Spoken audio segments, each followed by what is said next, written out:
to start this repair procedure, we actually have to remove this air intake as well as the intake itself. So start by disconnecting the mass airflow sensor, press on this tab to unlock the connector, and then push it back. Take that off. Next, I'm going to loosen up this clamp. Just a little bit, enough to be able to slide this hose off. And then with a 10 millimeter, go ahead and remove these two bolts here, and there's one back there as well. It doesn't actually come off completely, but it just unthreads from the bottom.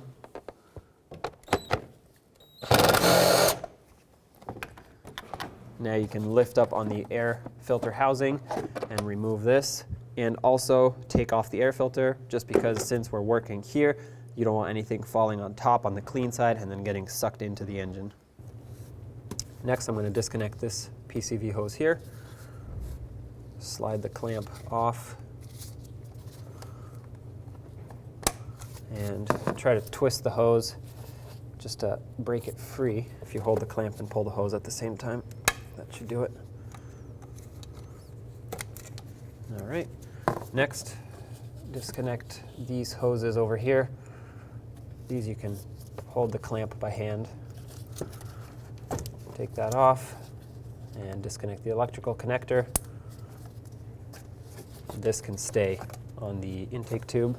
Next, there's a clamp down here, which you can reach with some pliers, squeeze it, twist this whole assembly, and pull it right off the throttle body and set it aside.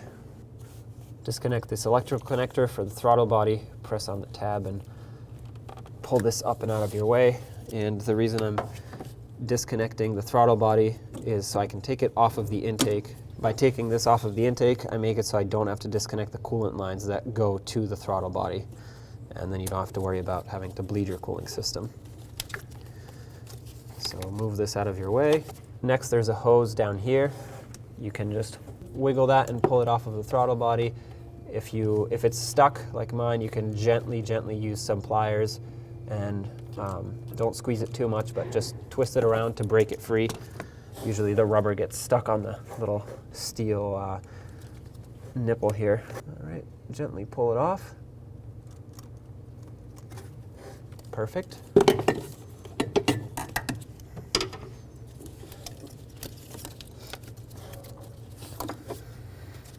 Now with a 12 millimeter, go ahead and remove all 4 of these bolts here that hold the throttle body onto the intake.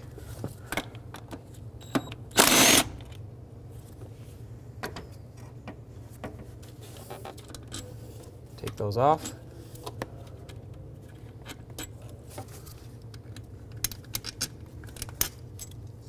Oh, keep in mind this one went through a bracket here, so I'll keep that together actually, that way I remember. Now you can take the throttle body and wiggle it off. Set it aside somewhere where it's not going to be in your way. I'm just going to try and push it past these hoses here and just let it stay there for now. Take off this hose clamp here and remove this hose. It's a little tricky the way it's positioned. Now pull it up. Perfect. Move that out of your way. And one last thing is this hose right here is clipped into this bracket. You can just pop it out. Now there are a few nuts and bolts that go around the whole intake. I believe there's 5 bolts and 2 nuts. You want to remove all of them. They're all 12 millimeter. I'm going to start with these 2 nuts up here. Break them free and just take them off completely.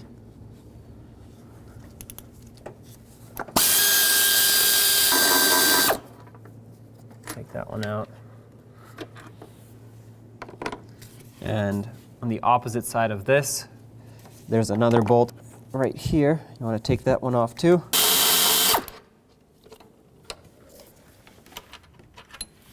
There's another one. And there should be one more bolt in the middle, right here. And 2 more bolts down underneath.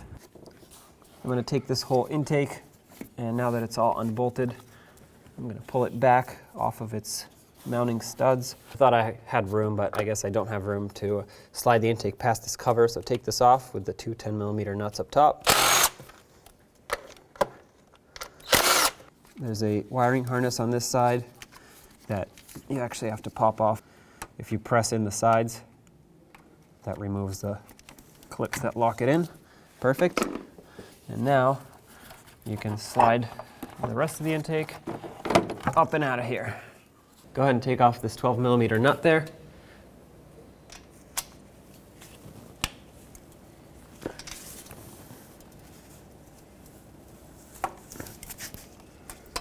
Once you break it free, you're going to be able to do it by hand. Okay, remove that. Now you can reach up there, remove the sensor, and with it removed, it'll be easier to unplug it like this. Spin it around and you'll see this little tab. If you push on it, it'll unlock the connector, pull this right out. Before I install the new one, I'm just going to look in there and make sure there's no corrosion. If you see any green colored metal in there, that's corrosion, so you want to clean that up, but this one's good. So I'm going to reconnect it, make sure it clicks. There we go. At this point you can slide the sensor back on, make sure it goes on all the way, put on the nut, and the torque for this is 15 foot-pounds. Perfect. Now let's put the intake back on. If you have a new gasket, which is strongly recommended, go ahead and remove this one and install the new gasket. I don't at the moment, unfortunately, so I'm going to have to make do and reuse this one, in which case I'm going to clean this surface as well as the surface where this mounts the best I can, and it should seal up. Now if yours, mine is still flexible like rubber, if yours is very stiff and dry rotted and hard, obviously just stop and get a new one because it's not going to seal. This one is still in good condition. I do, however, have a new throttle body gasket, so I'm going to remove this one and clean up the area here. And let me get my new one. Here's my new gasket. I'm going to line it up and just slide it on. Make sure it's seated all the way and it doesn't fall off. Perfect. Now you can grab your intake. And when we removed it, I kind of curled it up like this. So I'm going to just reverse that procedure and try to install it. It does have two studs up top that it needs to line up with, which is very convenient for installation. So there's one stud and there's the other. It's very helpful because it'll hold it on for you. Now let's grab the hardware and tighten it up. Start on your two nuts. And if you remember, there were 3 bolts up here, which were long. The 2 on the bottom from underneath were actually shorter, so don't confuse those. Start on these 3 bolts. There we go. Start these by hand so you can make sure that they're not cross-threaded. Snug up all of your hardware here.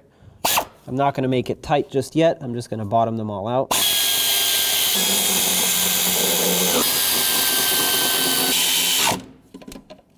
All right. The torque for the intake is 22 foot-pounds, and yes, that does include the 2 bottom ones, but those are actually the last 2 in the sequence. So I'm going to torque these, then go down underneath, put those on, and torque those. I'm going to start in the middle, 22 foot-pounds. And I'm going to go to this driver's side nut, then the passenger side nut,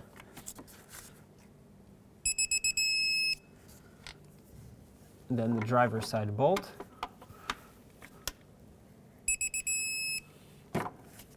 then the passenger side bolt. All right, now I'm going to double check these, and then I'm going to go down and torque those other 2. Now I'm going to start in my 2 lower ones. That one, I'll snug it up.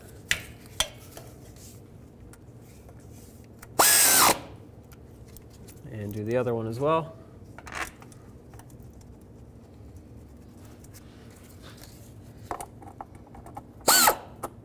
Now torque these to 22 foot-pounds as well. All right, now let's go back up top. Take your throttle body, slide it over the air intake here, line it up with the 4 bolts. And remember, this one at the bottom corner had this bracket that was for the wiring harness. Clip that in and start in the bolt. That's started, and start on the other 3 as well, and snug those up.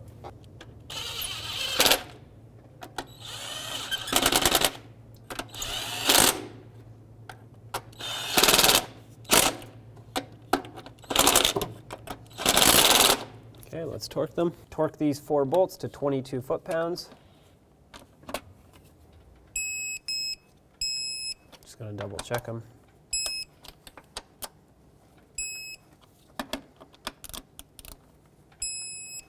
All right. Reconnect this hose on the throttle body. Make sure it's seated up all the way. This does not have a clamp, so you really want to make sure that it's on there properly. Connect the throttle body connector here. Listen for a click. Make sure it's secured on there. You don't want that to come loose while you're driving.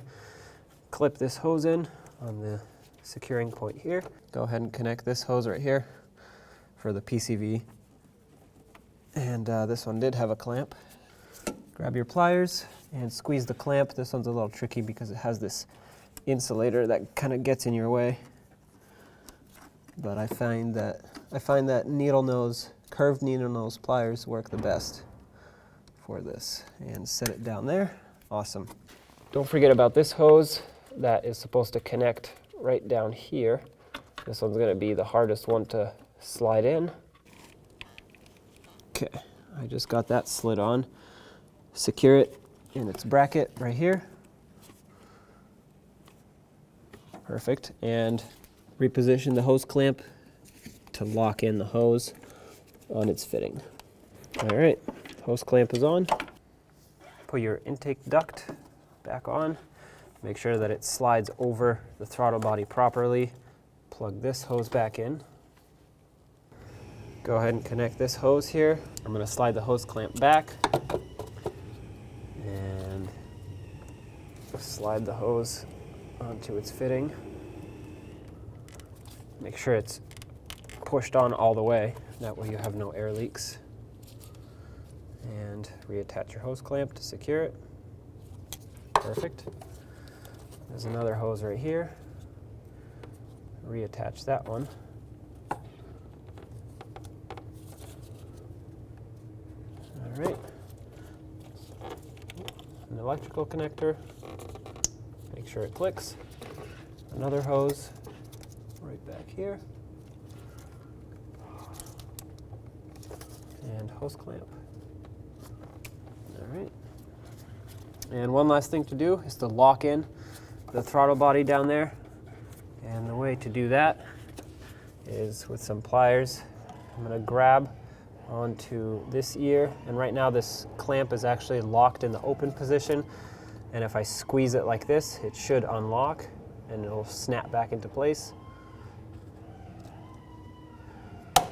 Oh, there we go. Doesn't take much pressure. Put your air filter back in. Make sure it's going the right way. So this right here says front. That means it's going to the front of the vehicle, and up means this side has to face upwards.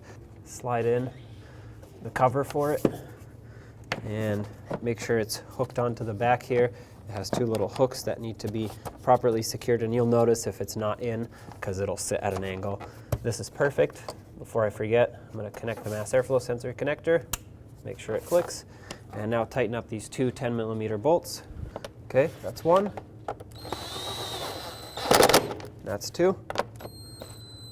You don't have to go crazy tight on these. You don't want to break them, but you do want to make sure they're secure in there. If you had to take off your engine cover, reinstall it, you have 2 little rubber sleeves here, and those get pressed onto these 2 studs. Just line it up. I find that it's easiest to line up the front first, and then the back kind of falls into place by itself. Secure it with these 2 10mm nuts. Snug them up. Perfect. Tighten this clamp to make sure that it's airtight here. Be careful not to over tighten these because these will easily break. At this point, you can take your car for a road test. When you turn on the engine, make sure you have no check engine lights. Make sure it's running properly. If it's not, make sure that it's not because of an air leak at the back, or vacuum leak I should say, where the intake mounts. So as long as everything is sealed up and properly installed, everything is connected, you should be good to go.